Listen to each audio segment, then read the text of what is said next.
Di video ini gue akan membahas penipuan terbesar di dunia. Sebuah penipuan yang menipu seluruh masyarakat dunia. Bahkan ya sebagian mereka itu nggak menyadarinya. Dan kalaupun kita sadar gitu ya, kita nggak bisa ngubahnya gitu. Karena ini sudah menjadi sebuah sistem dan menjadi sebuah kepercayaan.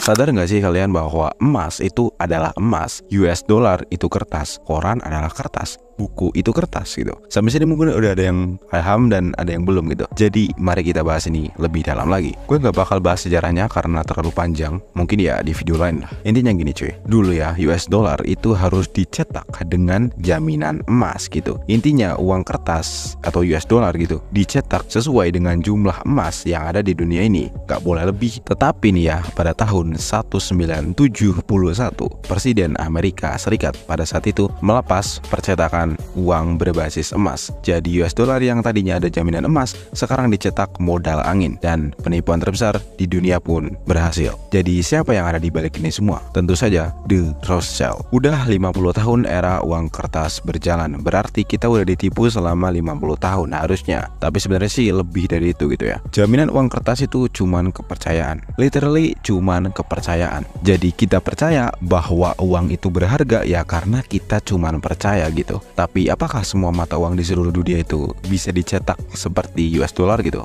Bebas gitu dicetak berapapun yang kita mau gitu oleh negaranya? Jawabannya sih bisa gitu. Tapi nih ya, misal pemerintah Indo mau nyetak rupiah sebanyak-banyaknya gitu buat dibagikan ke seluruh masyarakat Indonesia. Tapi nih ya, inflasi brutal itu bakalan terjadi. Ya layaknya kayak di Zimbabwe atau Argentina. Beras bisa menjadi 1 juta per kilogramnya karena negara mencetak uang terlalu banyak. Tapi kenapa nih Amerika bisa mencetak uang cukup banyak sedangkan negara lain itu nggak bisa gitu? Negara selain Amerika itu nggak bisa nyetak uangnya sendiri dengan jumlah yang terlalu banyak, sekalipun itu dengan kertas. Hal ini disebabkan karena US dollar adalah mata uang dunia. Dulu US dollar itu emas gitu, makanya semua mata uang selain US dollar zaman dulu itu dipack ke US dollar sampai sekarang. Kayak mata uang yen, ringgit, pound sterling, sama Kuwait, semua itu udah dipack sama US dollar. Jadi maupun yen, maupun ringgit, maupun pound sterling itu ya sejatinya ya adalah US dollar gitu. Jadi dulu semua mata uang itu di backup sama emas. Kan US dollar itu emas zaman dulu. Hal ini itu udah terjadi sejak Perang Dunia Kedua, di mana perjanjian Bretton Woods menetapkan dolar Amerika Serikat sebagai mata uang cadangan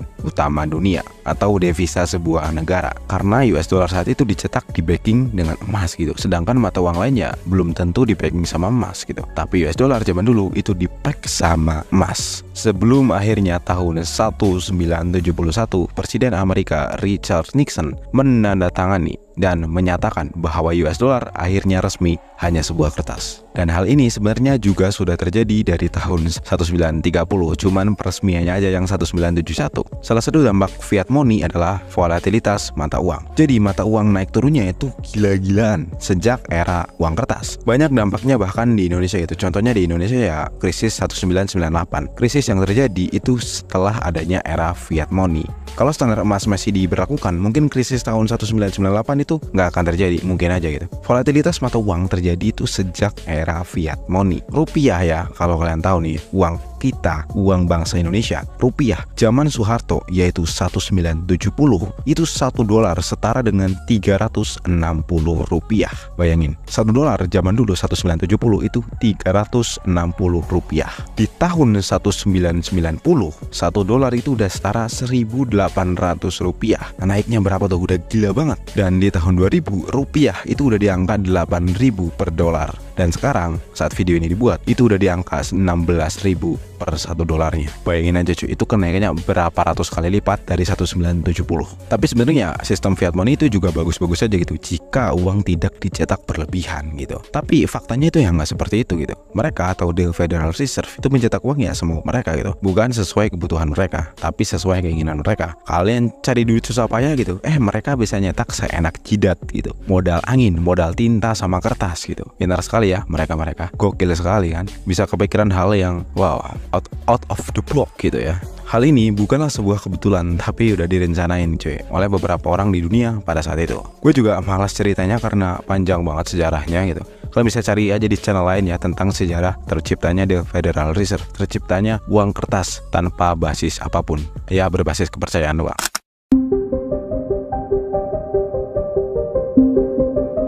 Seseorang dengan nama Gaddafi ingin menyatukan seluruh Afrika menjadi sebuah negara zaman dulu, menjadikan sebuah utopia yang sangat besar. Dan dia mempunyai ide membuat mata uang tunggal sendiri, yaitu dinar Afrika. Mata uang yang berbasis emas, yang bukan uang kertas. Yang artinya, jika kita ingin membeli sumber daya dari Afrika, kita harus membelinya dengan dinar Afrika. Nggak boleh pakai US dollar. Tapi tentunya ini melanggar perjanjian Bretton Woods. Perjanjian Bretton Woods itu menetapkan dolar untuk perdagangan internasional. Tapi si Gaddafi ini malah ingin buat mata uangnya sendiri. Kan ini melanggar peraturan dong. Peraturan elit global maksudnya. Jadi kalau si Gaddafi membuat mata uang dinar Afrika, itu akan mengacaukan hegemoni US dollar. Ini melanggar peraturan, ini nggak boleh gitu. Melanggar peraturan elit global, nggak boleh. Kan US dollar adalah mata uang dunia. Jadi beli barang secara nasional harus pakai US dollar. Masa mau bikin mata uang sendiri? Dan akhirnya Gaddafi meninggal dunia atau tewas. Dan tentunya yang membuatnya meninggal dunia adalah ya tentu saja elit global. Di era sekarang peraturannya itu harus pakai US dollar, dan Gaddafi dihancurkan dengan cara yang cukup keji, bahkan sangat keji. Ya tujuannya agar nggak ada terjadi hal seperti ini lagi. Nggak boleh didiemin nih si Gaddafi, nanti banyak yang ikut-ikutan.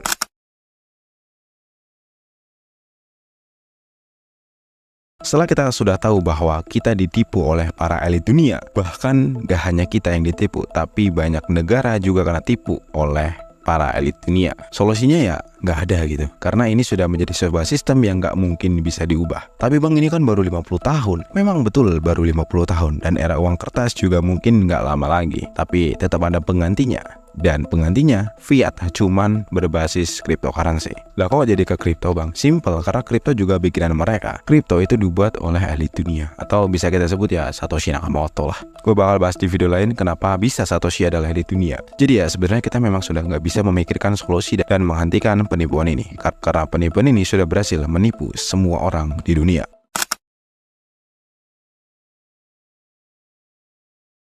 Kalau kita berpikir US dollar akan abadi, jawabannya salah, karena kehancuran US dollar pasti akan terjadi, dan akan terjadi dalam waktu dekat. Gue prediksi sih 2030 kita nggak akan tahu hal apa yang menyebabkan US dollar hancur, tapi kita bisa memastikan bahwa US dollar pasti akan hancur suatu saat nanti.